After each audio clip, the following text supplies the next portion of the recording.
बिस्मिल्लाहिर्रहमानिर्रहीम। अस्सलाम वालेकुम। आज 15 अगस्त बरोज़ सोमवार हम बात करेंगे 3 अहम इशूज़ के हवाले से। वज़ीर आला पंजाब ने पंजाब की आवाम को बड़ी खुशखबरी सुनाई है और ये वो चीज़ थी जो बेसिक एक राइट है और जो आईने पाकिस्तान ने भी दिया है और वज़ीर आला पंजाब ने उसका ऐलान किया। उसकी तफसील मैं आपके साथ शेयर करूँगा। साथ हम बात करेंगे शहबाज शरीफ इम्पोर्टेड वज़ीर आज़म को तारीख़ी ज़िल्लत उठाना पड़ी है जब इस्लामाबाद में उसके लिए VVIP प्रोटोकॉल और सड़कें बंद की गई थी। तो आवाम, क्योंकि अब आवाम वो नहीं रही जो आज से 20 साल पहले हुआ करती थी। आवाम ने ना सिर्फ वो प्रोटोकॉल तोड़ा बल्कि नारेबाजी भी की और चोर चोर के नारे भी लगाए। तारीख़ी ज़िल्लत उठाना पड़ी शहबाज शरीफ को। उसकी तफसील भी मैं आपके साथ शेयर करूँगा। पहले तो मैं आपको बताता चलूँ कि आज एक अफसोसनाक वाक़या कल पेश आया था कायद आज़म यूनिवर्सिटी में, जब वहाँ पर यौम पाकिस्तान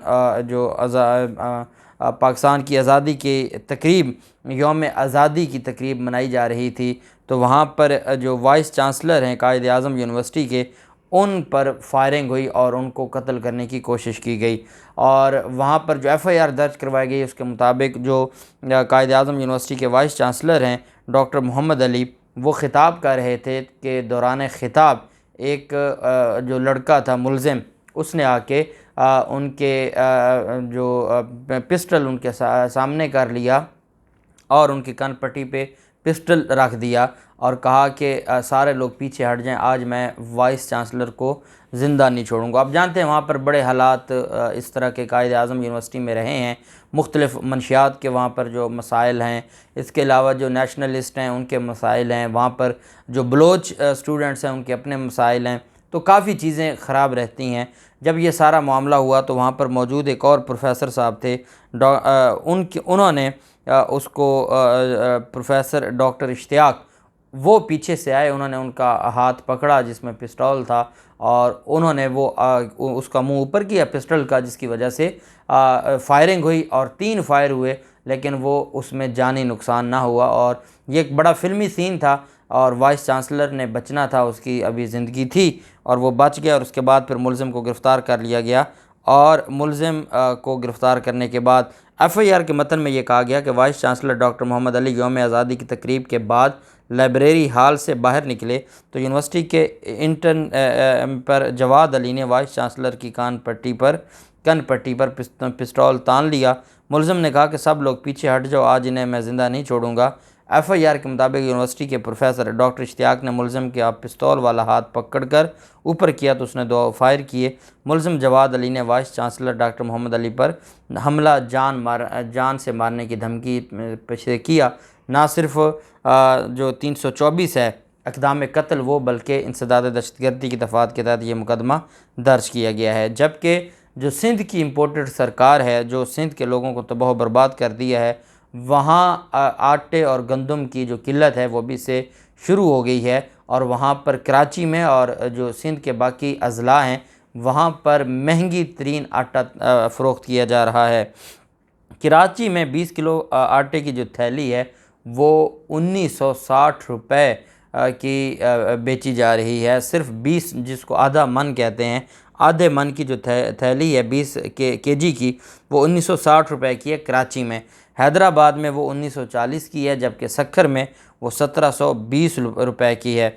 और पंजाब में वही 20 किलो आटे की थैली 980 रुपये की है। तकरीबन 1000 रुपये का फ़र्क है सिर्फ 20 किलो के आटे पर, जो कराची के लोग भुगत रहे हैं। वहाँ पर बिजली इन्होंने महंगी कर दी है, वहाँ पर आटा इन्होंने महंगा किया हुआ है और ये वहाँ कराची के लोगों से जीना, पहले इम्पोर्टेड हुकूमत जो वफाकी हुकूमत है उसने तबाही फेर दी है। पेट्रोल महंगा है और जो डीज़ल महंगा है और बाकी चीज़ें। और उम्मीद की जा रही थी कि जो आलमी दुनिया में और आलमी मंडियों में तेल की कीमतों में कमी आई है और बड़ी कमी आई है और पाकिस्तान को भी इसका फ़ायदा होगा, लेकिन ये इम्पोर्टेड सरकार पाकिस्तान और आवाम को फ़ायदा देने के लिए तैयार नहीं है। और यही वजह है कि अब उनकी तरफ से इस तरह के ओछे हथकंडे इस्तेमाल किए जा रहे हैं और अब इन्होंने वहाँ पर जो आटा है वो महंगा कर दिया और कराची के लोग सरापा एहतजाज हैं और वो ये समझते हैं कि उनके साथ ये जुल्म हो रहा है। और इसी जुल्म के ख़ात्मे के लिए इमरान खान ने यह ऐलान किया है कि वो अंदरून सिंध भी जाएंगे और कराची भी जाएंगे और जब तक जरदारी माफिया का जो वहाँ पर असर व रसूख है उसको नहीं तोड़ा जाता, उनकी डिक्टेटरशिप को नहीं तोड़ा जाता, वहाँ के लोगों को एजुकेट नहीं किया जाता, तब तक ये मसाइल हल नहीं होंगे। दूसरी तरफ जो पंजाब में पाकिस्तान तहरीक इंसाफ की हुकूमत है और जो वज़ीर आला हैं परवेज़ इलाही, उनकी तरफ से सूबे में ग्रेजुएशन की तक तालीम मुफ्त करने का ऐलान किया गया है। पहले आप जानते हैं मैट्रिक तक तालीम मुफ्त थी, और उसके बाद जब वो कॉलेज में जाते थे तो ग्रेजुएशन जो बीए करते थे तो उनके लिए फिर बड़े मसाइल होते थे। सरकारी जो कॉलेजेस हैं या जो आगे बीएस करते थे यूनिवर्सिटीज़ में, तो उनको दाखिला फ़ीसें भी भरनी पड़ती थीं, फिर उनको पर ईयर या सेमेस्टर वाइज फ़ीसें भी सरकारी यूनिवर्सिटियों या सरकारी कॉलेजेस में भी भरनी पड़ती थीं। अब पंजाब में आप अगर सादा बात मैं आपको समझाऊं तो पंजाब में 14वीं क्लास तक जो है वो माफ़ कर दी हैं फ़ीसें, और तालीम मुफ्त कर दी गई है। उसमें दाखिला फ़ीसें भी, यूनिफ़ॉर्म भी, वो भी पंजाब हुकूमत अदा करेगी उसकी रकम। और जो हर शहरी है वो ग्रेजुएशन तक, पंजाब का हर शहरी ग्रेजुएशन तक फ्री एजुकेशन हासिल कर सकता है विदाउट एनी कास्ट, और उसकी जितनी भी है वो सारी की सारी उसका ख़र्चा हर स्टूडेंट का वो पंजाब हुकूमत उठाएगी। ये बहुत देखें, ये बेसिक जो राइट टू एजुकेशन है, ये हमारा एक फंडामेंटल राइट भी है और ये एक बेसिक राइट है। जब आप अपने माशरे को एजुकेशन देना शुरू कर देते हैं, जब आप अपने माशरे में लोगों की वेलफेयर करना शुरू कर देते हैं, लोगों की फ़लाह व बहबूद की बात करते हैं, तो फिर तभी लोगों में शऊर आता है, तभी उनको अच्छाई और बुराई में तमीज़ आना शुरू होती है, और वो फिर अपने लिए अच्छा कैंडिडेट मुंतखब करते हैं। वो फिर इस माफिया से जान छुड़वाते हैं, इस वडेराइज़म से जान छुड़वाते हैं, इस चौधरी कल्चर से वो अपनी जान छुड़वाते हैं, अपनी भी और अपने पूरे इलाके गांव की भी। तो ये बहुत ज़रूरी था, और ये परवेज़ इलाही की तरफ से ये जो ऐलान किया गया है पंजाब हुकूमत की तरफ से, मैं समझता हूँ कि ये एक बड़ा तोहफ़ा है पंजाब की आवाम के लिए जो हमारे पंजाब हुकूमत की तरफ से आया है। और फिर आ जाता है शहबाज शरीफ की तरफ से।